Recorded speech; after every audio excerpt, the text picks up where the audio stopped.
I took a bite out of my cookie. I decided I had to change the channel after noticing that creepy coincidence and looked for the TV remote. I got down on my hands and knees, searching for the remote. I investigated underneath the table and felt something rough. I peered up to see some kind of carvings on the bottom of the coffee table. It was dark down there. I glided my hand over the carvings like I was reading Braille, trying to pronounce the words as I felt them. It must have been in a different language, I thought. It felt like E, R, I, and P, I tried to mouth out the word, but I was interrupted. I heard my grandmother's approach. "Hey, what are you doing?" my grandmother interrupted. I jumped and hit my head on the table. "Ow," I moaned. She went up to me and held me up. "What are you doing down there?" she asked in a somewhat nicer tone. Just looking for the remote," I stuttered. "Well, you shouldn't have known where the remote was, Alexia. You have been to my house how many times and you don't know where the remote is?" she said while pointing to the cable box. "It's always been up there. Please remember that before you go and start snooping around in my house." I nodded. What else could I say? It wasn't my house. I could not yell at her. My grandmother is sometimes cranky. She says that she gets lonely all out here in the big house. Well, who could blame her? She has not to live next door to that weird person, Zor. Ever since he parked himself under that tree, he did not seem right to me. As the afternoon went on, I felt something was pushing me away from Zor. To think I thought of liking him. My mom came in holding her cell phone to her ear. She was all happy for some reason. She said goodbye to the person that she was talking to and looked at us. "Drake, come here, please," she yelled. Drake come here with his iPod looking puzzled. "Huh? What's going on?" he said. He must have been sleeping. He looked like he was still asleep, his eyes closed. "Your father and I are going on a little trip for a little while," she said, looking a little weird. Hi, I'm Crystal, and I'll be finishing Chapter 3 of Bingo. Her eyes spotting Grandma like the old lady knew something. You're going to have to stay for Grandma for a little while. We both groaned. Staying at Grandma's was boring for some reason. There were no digital cable channels to watch, and her beds were as hard as rocks. The sheets smelled very odd, and the rooms are dusty as can be. There were no kids our age. I remembered one weekend we had to stay over Grandpa's house. It was rainy all weekend, and there was nothing for us to do. I think that if we had to stay there for a little bit longer, I would die. Like I said before, no Wi-Fi. All my electronics are useless without Wi-Fi. Well, not my phone and my iPod, but you get the deal. Kids our age need electronics to survive over staying in a relative's house. It's a well-known fact. To top it off, there was a creepy guy named Zor hanging around. I have been going to my grandma's house almost every month, and I never saw Zor in my life. "Something wrong?" Zor asked as we walked in. "Sorry, I'm late, Mrs. Smith. My mother was calling me." "That's all right, darling," Grandma said with a wrinkly smile, changing her mood to happy. She seemed to make Zor feel welcome. Something was going on, and I didn't like it. I groaned again and walked out of the room, bumping into Zor again. "Hey, watch it," I snapped. He looked surprised and moved away.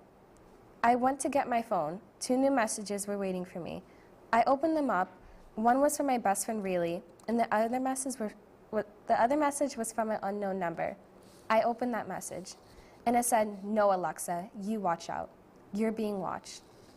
The stalking message reminded me of that prank my annoying brother pulled on me. I gasped a little, not knowing what to do. I looked out the window and saw a shady figure near the gate looking at me. I looked at the message one more time, and by the time I finished, the shady figure was gone. I said goodbye to my parents a few hours later, still scared about the message I had read. I remembered that the brooch was still in my pocket. I took it out and wished for my mom and dad to come back soon. I did not want to stay at my grandmother's house. Hi, I'm Danielle Smith reading Chapter 4 of Bingo from Mr. Cozzoli's Period 7 class. It was about 9:30 at night. I was about to go to bed. Then the red brooch started to glow under my pillow. All of a sudden, my phone started to ring. I had a text message. It read, "I am watching you." I lay there thinking about someone watching me. What if they were watching me right now? What if they are watching me and my family? I knew that I had to find out who sent that message.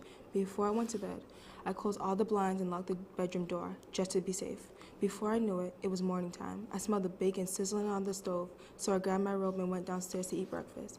"Hello, honey," Grandma said. "Hi," I replied, still scared that someone was watching me. "You sleep well?" she asked. "Sure," I answered, looking out the window to see if anyone was outside. "Here's breakfast," she smiled. "Thank you." She handed me a plate with eggs, bacon, and banana pancakes.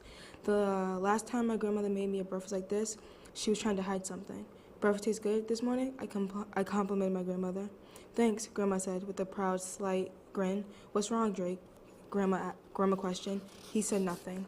I didn't even know that Zor was standing behind him. He was dressed in all black like the creepy guy from the TV show that I was watching yesterday. So I quickly slammed the door and slammed down a backpack and ripped out a rope. We sat frozen. Although our breakfast was still hot, we could not move. We were in shock. Zor began to tie us all up. When he was tying, I looked at his arm, and he had these markings etched into his skin. I read and noticed that it spelled vampire backwards, ERIPMAV. I remember tracing the markings under the coffee table. It all had to be connected. "Zor, why are you doing this?" I said. "Because you have to go." Zor said. "Why?" I said, wondering why we had to go and where. "Well, you know that how everyone thinks your grandfather died of a heart attack? Let me just say he had to go," he snapped. "You killed my husband?" Grandma shouted. "You killed my grandfather?" I shouted. I sat there, wanting to bust up and hurt Zor. I knew he was trouble from the start. How could he do that to my family? My grandma was nothing but nice to him all the time.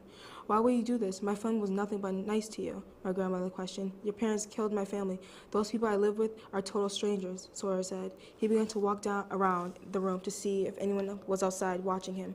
The room was dead silent until the brooch fell out of my pocket. We all sat. "When you and Drake go off to school or stay at Grandma's house, that's when..." Wait, sorry. Can I start over? Because the pages were kind of mixed up. Okay, you're in charge of keeping them in order, sweetheart. Sorry. Okay, put them in order. Okay, and then where did you leave off? I left off at "we all sat." Okay, and then start right up again in order? She got out of order. Her pages. See, he's very mellow about these. So are you going to just start over again, or? I can start from "we all sat" and go there from there if you want me to. Because we all sat. Okay. You know, it'll just be easier for me if you could just start over. The whole story? Yeah. Okay. Yeah, I can do the other edit, but this one would That be... one would be tricky. And for this one, if you could just... Slow down. Yeah, take like a deep breath and just try and slow down a little bit. Okay. That's good advice. That's why I stood up. I wanted you to sort of see me because I was trying to go like this. You are reading like Mach 10. Okay. Slow it down, okay? All right. You're doing awesome. Knock it out. In 5, 4, 3... Hi, I'm Danielle Smith, reading Chapter 4 of Bingo from Mr. Cozzoli's Period 7 class. It was about 9:30 at night, and I was about to go to bed. Then the red brooch started to glow under my pillow. All of a sudden, my phone started to ring. I had a text message. It read, "I am watching you." I lay there thinking about someone watching me. What if they were watching me right now? What if they were watching my family? I knew that I had to find out who sent that text message. Before I went to bed, I closed all the blinds and locked all the doors just to be safe. Before I knew it, it was morning time. I smelled the bacon sizzling on the stove. So I grabbed my robe and went downstairs to eat breakfast. "Hello, honey," Grandma said. "Hi," I replied, still scared that someone was watching me. "You sleep well?" she asked. "Sure," I answered, looking out the window to see if anyone was outside. "Here's breakfast," she smiled. "Thank you." She handed me a plate of eggs, bacon, and banana pancakes. The last time my grandmother made me a breakfast like this, she was trying to hide something. breakfast tastes good this morning, I complimented my grandmother. Thanks, Grandma said with a proud, slight grin. What's wrong, Drake? Grandma questioned. He said nothing. I didn't even know that Zora was standing behind him. He was dressed in all black like the creepy guy from the TV show that I was watching yesterday. Zora quickly slammed the door and slammed a backpack and ripped out a rope. We sat frozen, although our breakfast was still hot. We could not move. We were in shock. Zora began to tie us all up. When he was tying, I looked at his arm and he had these markings etched into his skin. I read and noticed that it spelled vampire backwards. ERIPMAV. I remember tracing the markings under the coffee table. It all had to be connected. Zora, why are you doing this? I said. Because you have to go, Zora said. Why? I said, wondering why we had to go and where. Well, you know how everyone thinks your grandfather died of a heart attack? Let me just say, he had to go. He snapped. You killed my husband? Grandma shouted. You killed my grandfather? I shouted. I said there, wanting to bust up and hurt Zora. I knew he was troubled from the start. How could you do that to my family? My grandmother was nothing but nice to you all the time. Why would you do this? My family was always nice to you, grandmother questioned. Your parents killed my family. Those people I live with are total strangers, Zora said. He began walking around the room to see if anyone was outside watching him. The room was dead silent until the brooch fell out of my pocket. We all sat there staring at the red brooch. Where did you get that? Grandma yelled. I got it from the fair back home. I want it playing bingo, I said. Zora dove towards the brooch, picking it up. I finally found it. My family has been looking for it for years. I found it. What did he mean that his family had been looking for it for years? Why did they need it? I sat there still for a while, with all those questions running through my head. What were they going to use it for? So I had this look of happiness and satisfaction on his face. Why do they need it so bad? Because it will help me bring my family back from the dead. We all sat there, scared out of our minds, because if he could bring his parents back from the dead with the brooch, what else could he do? As Zora was packing up to leave, my parents busted in the room, obviously there to stop him.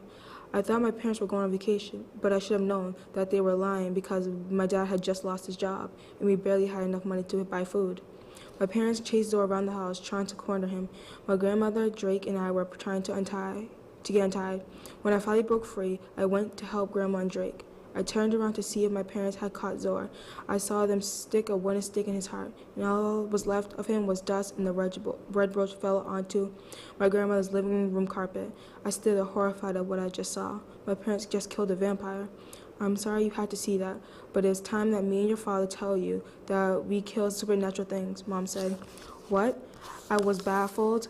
When you and Drake go off to school or at Grandma's house, that's when we do it, and rid the world of these beasts, my father said, his voice now filled with anxiousness. So, what about you, Grandma? Do you slay too?